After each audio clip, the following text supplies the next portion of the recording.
ಅದರಲ್ಲಿ ಮೊದಲನೆಯದು ಸೀತಾರಾಮುವಿನ ವರ್ಗ. ಮಂಗಳೂರು ಮತ್ಸ್ಯ ವಿಜ್ಞಾನದ ಕಾಲೇಜಿಗೆ ಈ ವರ್ಗ ಅವನ ಒಳತಿಗಾಗಿಯೇ ಆಗಿತ್ತು. ಮಂಗಳೂರಿನ ಮತ್ಸ್ಯ ವಿಜ್ಞಾನ ಕಾಲೇಜಿನ ಲೈಬ್ರರಿಯನ್ನು ಸುಧಾರಿಸಲು, ಬಡಾಯಿಸಲು ಯೋಜನೆ ತಯಾರಿಸಬೇಕಾಗಿತ್ತು. ಅದಕ್ಕೆ ದಕ್ಷನೆಂದರೆ ಸೀತಾರಾಮುವೇ ಎಂದು ಇನ್ನೂ ಉನ್ನತ ಹುದ್ದೆಯಲ್ಲಿ ಹಂಗಾಮಿಯಾಗಿ ನಿಯೋಜಿಸಿ ಅವನನ್ನು ಕಳುಹಿಸಿದ್ದರು. ಸೀತಾರಾಮು ಖುಷಿಯಾಗಿಯೇ ಹೊರಟು ಹೋದ. ಅವನಿಗೆ ಇದ್ದ ದುಃಖವೆಲ್ಲ ಮಂಗಳೂರಿನಲ್ಲಿ ಒಳ್ಳೆಯ ಕರ್ನಾಟಕ ಸಂಗೀತ ಸಿಗಲಾರದೆಂದು. ಆದರೆ ತನ್ನ ಹುದ್ದೆಯ ಭವಿಷ್ಯ ದೃಷ್ಟಿಯಿಂದ ಸಂಗೀತದ ಹುಚ್ಚಿಗೆ ಸ್ವಲ್ಪ ಬ್ರೇಕ್ ಹಾಕಬೇಕಾಯಿತು. ಅವನು ನಷ್ಟವಾದದ್ದು ಕಾಳಿಂದಿಗೆ ಹಾಗೂ ಟೀಚರುಗಳ ವೃಂದಕ್ಕೆ. ರಿಚಿ ಹೋದ ತರುಣದಲ್ಲಿಯೇ ಸೀತಾರಾಮವೂ ಹೊರಟು ಹೋದುದು ಕಾಳಿಂದಿಗೆ ಖಾಲಿ ಖಾಲಿ ಭಾವನೆಯುಂಟಾಯಿತು. ಮತ್ತೊಂದು ಘಟನೆಯೆಂದರೆ ಬಾಟನಿ ಡಿಪಾರ್ಟ್ಮೆಂಟಿನ ಭಾಮಾಳೆಗೆ ಅವಳ ವಿಭಾಗದ ಹೆಡ್ ವಿನಾಕಾರಣ ಕಿರುಕುಳ ಕೊಡುತ್ತಿದ್ದುದು ಪರಾಕಾಷ್ಠೆ ಮುಟ್ಟಿದುದು. ಡಾಕ್ಟರ್ ಭಾಮ ಕಾಳಿಂದಿಗೆ ಗೆಳತಿ, ಸುಂದರಿಯಾದ ದಿಟ್ಟೆ, ಧೀರೆ ಭಾಮ. ಅವಳ ಮೇಲೆ ಅವನಿಗೆ, ಅಂದರೆ ಆ ಡಾಕ್ಟರ್ ರಾಚಯ್ಯನಿಗೆ ಕಣ್ಣು. ಅವನು ಒಂದು ಹೆಜ್ಜೆ ಮುಂದಿಟ್ಟಾಗಲೆಲ್ಲ 4 ಹೆಜ್ಜೆ ಹೆಮ್ಮೆಟ್ಟುವಂತೆ ಮಾಡಿಬಿಡುತ್ತಿದ್ದಳು ಚತುರೆ ಭಾಮ. ಅವನು ಅದನ್ನು ನುಂಗಲಾರದಾಗಿದ್ದು ಸಮಯಕ್ಕಾಗಿ ಹೊಂಚಾಗಿ ಕಾಯುತ್ತಿದ್ದ. ಒಂದು ದಿನ ಭಾಮಾಳ ದುರದೃಷ್ಟ ಅತೀವ ತಲೆನೋವಾಗಿ ರಜೆ ಚೀಟಿ ಬರೆದು, ಅವನು ವಿಭಾಗದ ಹೆಡ್ ಆದ್ದರಿಂದ ಮಂಜೂರಾತಿಗಾಗಿ ಅವನ ಟೇಬಲ್ ಮೇಲೆ ಅದನ್ನು ಇಟ್ಟು ಹೊರಟು ಹೋಗಿದ್ದಳು. ಅವನು ಆಗ ಕೋಣೆಯಲ್ಲಿರಲಿಲ್ಲವಾಗಿ. ನಂತರ ಅವನು ಬರುವ ವೇಳೆಗೆ ಆ ಚೀಟಿಯ ಮೇಲೆ ಅನೇಕ ಕಾಗದ ಪತ್ರಗಳು ಬಂದು ಬಿದ್ದು ಅವಳ ರಜೆಯ ಚೀಟಿ ಅವನ ಕಣ್ಣಿಗೆ ಬೀಳಲಿಲ್ಲ. ಆದರೆ ಅವಳು ಹೊರಟು ಹೋಗುತ್ತಿದ್ದುದನ್ನು ಬೇರೆ ಕಡೆಯಿಂದ ಗಮನಿಸಿದ್ದ ಅವನು ಬೇಗೆಂದೇ ಅವಳನ್ನು ತನ್ನ ಕೋಣೆಗೆ ಬರುವಂತೆ ಕರೆ ಕಳುಹಿಸಿದ. ಅವಳ ಸಹೋದ್ಯೋಗಿಗಳು ಅವಳು ರಜೆ ಹೋದುದನ್ನು ಅರುಹಿದರು. ಅನುಮತಿಯಿಲ್ಲದೆ ಹೊರಟು ಹೋದಳೆಂದು ರಗಳೆ ತೆಗೆದ. ರಜಾ ಚೀಟಿ ಕೊಟ್ಟಿದ್ದೇನೆ ಎಂದು ಅವಳು, ಇಲ್ಲವೇ ಇಲ್ಲ ಎಂದು ಅವನು. ಹೀಗೆ ಹಗರಣವಾಯಿತು. ಹಗರಣ ಭೂತಾಕಾರವಾಯಿತು.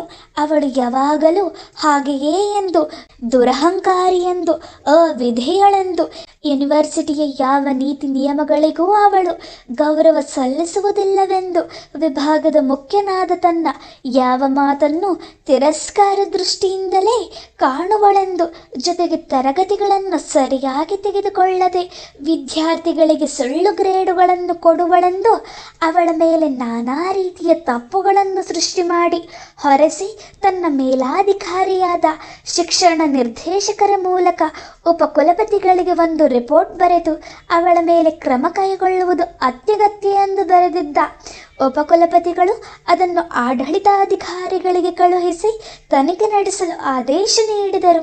ವಿಷಯ ತಿಳಿದ ಭಾಮ ತನ್ನ ತಪ್ಪಿಲ್ಲದಿದ್ದರೂ ತನ್ನ ಸೇಡಿಗಾಗಿ ಈಗ ಹೀಗೆ ಮಾಡಿದ್ದಾನಲ್ಲ ಎಂದು ಪರಿತಪಿಸಿದಳು. ಕಾಳಿಂದಿಯ ಬಳಿ ಬಂದು ಗೋಳಾಡಿದಳು. ಭಾಮಾಳ ಈ ಘಟನೆ ಕಾಳಿಂದಿಯನ್ನು ಬಹಳ ನೋಯಿಸಿತು. ಭಾಮಾಳಂತಹ ದಕ್ಷ ಅರ್ಹ ಪ್ರಾಧ್ಯಾಪಕಳಿಗೆ ಇಂತಹ ಶಿಕ್ಷೆಯೇ? ಹೆಣ್ಣು ಹೊರಗೆ ದುಡಿಯಲು ಬಂದಾಗ ಗಂಡಸಿನೊಂದಿಗೆ ಸಂಪರ್ಕ ಅನಿವಾರ್ಯ. ಅವನೊಂದಿಗೆ ಭುಜಕ್ಕೆ ಭುಜ ಕೊಟ್ಟು ಅವನಷ್ಟೇ ಶಕ್ತಳಾಗಿ, ಕೆಲವೊಮ್ಮೆ ಇನ್ನೂ ಉತ್ತಮವಾಗಿ ದುಡಿಯುತ್ತಾಳೆ. ಅವರ ನಡುವೆ ನಿರ್ಮಲ ಸ್ನೇಹ ಏರ್ಪಡಬೇಕು. ಪ್ರೀತಿ ವಿಶ್ವಾಸ ತುಂಬಿರಬೇಕು.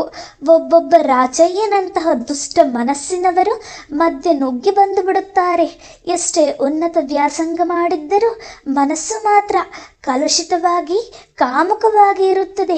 ರಾಚಯ್ಯ ಭಾಮಾಳಿಂದ ಸುಖ ಆಶಿಸುವುದು ಸಾಧುವೆ? ಬೇಡವೆಂದ ಅವಳನ್ನು ಬೆನ್ನಟ್ಟುವ ಅವನು ಎಷ್ಟು ಅನಾಗರಿಕ. ಅವಳ ಸ್ನೇಹಿತನಾಗಿ ಕಷ್ಟ ಸುಖದಲ್ಲಿ ಪಾಲ್ಗೊಂಡು ಜೊತೆಯಲ್ಲಿ ಕೆಲಸ ಮಾಡಿದರೆ ತೃಪ್ತಿ ಸಿಗುವುದಿಲ್ಲವೇ? ಏಕೆ ಹೀಗೆ ನಮ್ಮ ಸಮಾಜ? ಹೆಣ್ಣು ಉತ್ತಮವಾಗಿ ದಕ್ಷಳಾಗಿ ಕೆಲಸ ನಿರ್ವಹಿಸಿದರೂ ಸಹಿಸದೆ ನಮ್ಮ ಸಮಾಜ ಅವಳ ಶೀಲಹರಣ ಮಾಡಿಯಾದರೂ ಅವಳ ಮೇಲೆ ವಿಜಯ ಸಾಧಿಸಬೇಕೆ?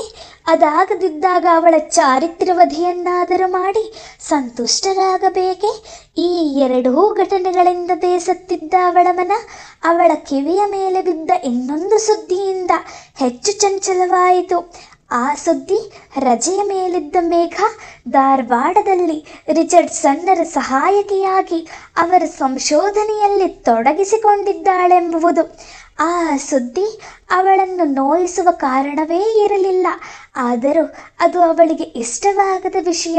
ಅವನು ವಿವಾಹಿತನೆಂದು ಅವನ ವೈವಾಹಿಕ ಜೀವನ ತನ್ನ ಸೆಳೆತದಿಂದ ಕಲುಷಿತವಾಗಬಾರದು. ತಾನು ದೂರ ನಿಲ್ಲಬೇಕು ಎಂಬುದು ಅವಳ ತೀರ್ಮಾನ. ಹಾಗೆಯೇ ಯಾರೂ ಅವನೊಂದಿಗೆ ನಿಕಟ ಸಂಪರ್ಕ ಮಾಡಕೂಡದು ಎಂದು ಅವಳ ಹೃದಯ ಬಯಸುತ್ತಿತ್ತು. ಹಾಗೆ ಆಗುವುದಾದರೆ ತಾನೇ ತಾನೊಬ್ಬಳೇ ಅವನಿಗೆ ಗೆಳತಿಯಾಗಬೇಕು ಎಂಬ ಹುಚ್ಚು ಬಯಕೆ ಅವಳದು. ಯಾರು ಅವನೊಂದಿಗಿದ್ದರೆ ತನಗೇನು, ತಾನು ದೂರ ನಿಂತ ಮೇಲೆ ಎಂದು ನಿಶ್ಚಲವಾಗಿ ಇರಬೇಕು ಅವಳು. ಆದರೆ ಇರಲಾರಳು. ಅರಿವಾಗದ ನೋವೊಂದು ಅವಳನ್ನು ಚುಚ್ಚತೊಡಗಿತು. ಅದು ನಡೆದದ್ದು ಹೇಗೆ? ಮೇಘ ದೀರ್ಘ ರಜೆ ಹಾಕಿ ಮೈ ಸ್ವಾಸ್ಥ್ಯವಿಲ್ಲದ ತಂದೆಯನ್ನು ಕಾಣಲು ಶಿರಗುಪ್ಪದ ಬಳಿಯ ಹಳ್ಳಿಗೆ ಹೋದಳು. ಆದರೆ ತಂದೆಗೆ ಅನಾರೋಗ್ಯ ಎಂಬುವುದು ಸುಳ್ಳಾಗಿತ್ತು. ಈ ಕಾಡು ಕುದುರೆಯಂತಹ ಹುಡುಗಿಯನ್ನು ತ್ವರಿತವಾಗಿ ಕರೆಸಿಕೊಳ್ಳಬೇಕಾದರೆ ಅದೊಂದೇ ದಾರಿ ಎಂದು ಅಸ್ವಾಸ್ಥ್ಯ ನಟಿಸಿ ಬರಮಾಡಿಕೊಂಡಿದ್ದರು. ಅವಳಿಗೆ ಮದುವೆಯ ಪ್ರಸ್ತಾಪಗಳಿಗಾಗಿ ಕಾತರದಿಂದ ತಂದೆ ಹೀಗೆ ಕಟ್ಟಿ ಹಾಕಿದರು. ತಂದೆಯ ಪ್ಲಾನ್ ಊಹಿಸಿದ ಮೇಘ ಒಂದೆರಡು ದಿನಗಳಲ್ಲಿ ಅವರು ಚಾಪೆ ಕೆಳಗೆ ತೂರಿದ್ದರೆ ತಾನು ರಂಗೋಲಿಯ ಕೆಳಗೆ ತೂರಿ ಹೊರಬಂದಳು. ಗೆಳತಿಗೆ ಧಾರವಾಡದಲ್ಲಿ ಮದುವೆ, 2 ದಿನದಲ್ಲಿ ಹಿಂತಿರುಗುತ್ತೇನೆ ಎಂದು ಧಾರವಾಡಕ್ಕೆ ಹೋದಳು. ಅವಳ ವ್ಯಾಸಂಗ ಮಾಡಿದ ಕೃಷಿ ಕಾಲೇಜಿಗೆ ಹಳೆಯ ಸ್ನೇಹಿತರನ್ನು, ಟೀಚರುಗಳನ್ನು ಕಾಣಲೆಂದು ಹೋದಾಗ ರಿಚರ್ಡ್ಸನ್ ಕಣ್ಣಿಗೆ ಬಿದ್ದ. ಆ ಗಳಿಗೆಯಲ್ಲೇ ತಂದೆಯಿಂದ ತಪ್ಪಿಸಿಕೊಳ್ಳಲು ಅವಳಿಗೊಂದು ತಂತ್ರ ಹೊಳೆಯಿತು. ರಿಚಿಯನ್ನು ಸಂಧಿಸಿ, ನಿಮಗೇನಾದರೂ ನನ್ನಿಂದ ಸಹಾಯವಾದಿದೆ ಎಂದು ವಿನಯದಿಂದ ಕೇಳಿದಳು. ರಿಚಿಗೆ ಆಶ್ಚರ್ಯ, ಇವಳೆಲ್ಲಿ ಇಲ್ಲಿ ಬಂದಳೆಂದು. ನೀವೇನು ಇಲ್ಲಿ ಎಂದು ಪ್ರಶ್ನಿಸಿಯೂ ಬಿಟ್ಟ. ಗೆಳತಿಗೆ ಮದುವೆ ಎಂದು ಬಂದಿದ್ದೆ. ಇದು ನಾನು ಓದಿದ ಕಾಲೇಜು. ಹಳೆಯ ಪರಿಚಿತರನ್ನು ಕಂಡು ಹೋಗೋಣವೆಂದು ಬಂದೆ. ನನ್ನ ಪ್ರಶ್ನೆಗೆ ಉತ್ತರ ನೀಡಿಲ್ಲ ನೀವು ಎಂದಳು. ಬೇಡ, ನನಗೆ ಅದು ಇಷ್ಟವಿಲ್ಲ ಎಂದು ಸೌಜನ್ಯದಿಂದಲೇ ನಿರಾಕರಿಸಿದ. ಆಗ ಒಪ್ಪಿ ಹೊರಟು ಹೋದರೂ 1-2 ದಿನಗಳಲ್ಲಿ ಮತ್ತೆ ಬಂದು ಅವನನ್ನು ಭೇಟಿಯಾದಳು. ಡಾಕ್ಟರ್ ರಿಚರ್ಡ್ಸನ್, ನಾನು PhD ಮಾಡಬೇಕೆಂದಿರುವವಳು. ನಿಮ್ಮ ಮಾರ್ಗದರ್ಶನ ನನಗೆ ತುಂಬ ಉಪಯುಕ್ತ. ನಿಮಗೆ ಇಷ್ಟವಿಲ್ಲದಿದ್ದರೂ ನನಗೆ ನಿಮ್ಮೊಂದಿಗೆ ತೊಡಗಿಸಿಕೊಳ್ಳಲು ಇಷ್ಟವೆನಿಸಿದೆ. ಪ್ಲೀಸ್ ಬೇಡ ಎನ್ನಬೇಡಿ ಎಂದು ಗೋಗರದಂತೆ ನುಡಿದು ಅವನ ಮಾತಿಗೆ ಕಾದು ನಿಂತಳು. ಅವಳ ದೈನ್ಯಕ್ಕೆ ಅವನು ಚಲಿಸಿದ. ಸ್ವಲ್ಪ ಆಲೋಚಿಸಿ, ನೀವು ಬೆಂಗಳೂರು ಕಾಲೇಜಿನ ಸಿಬ್ಬಂದಿ, ಅಲ್ಲಿನ ಅನುಮತಿ ಪಡೆಯಬೇಡವೇ ಎಂದು ನಿಯಮಾವಳಿಯ ಕಡೆಗೆ ಬೆಟ್ಟು ಮಾಡಿದ. ನಾನೀಗ ಲಾಂಗ್ ಲೀವ್ನಲ್ಲಿದ್ದೇನೆ. ಅನೌಪಚಾರಿಕ ನಿಮ್ಮೊಂದಿಗೆ ಮಾಡ್ತೇನೆ. ಅದರಲ್ಲಿ ತಪ್ಪೇನು ಕಾಣದ ರಿಚರ್ಡ್ಸನ್. ಆಲ್ ರೈಟ್, ಹಾಗೇ ಮಾಡಿ, ಯಾಕಾಗಬಾರದು ಎಂದು ಅವಳನ್ನು ತನ್ನ ಕೆಲಸದಲ್ಲಿ ಭಾಗಿ ಮಾಡಿದ. ತನ್ನ ಪ್ಲಾನಿಗನುಗುಣವಾಗಿ ತಂದೆಗೆ ಪತ್ರ ಬರೆದಳು. ನಾನು ಬಂದು ಬಿಡಬೇಕೆಂದೇ ಇದ್ದೆ. ಆದರೆ ಇಲ್ಲೊಬ್ಬರು ಪರದೇಶದಿಂದ ಪರಂಗಿ ದೊಡ್ಡ ಸಾಹೇಬರು ಬಂದಿದ್ದಾರೆ.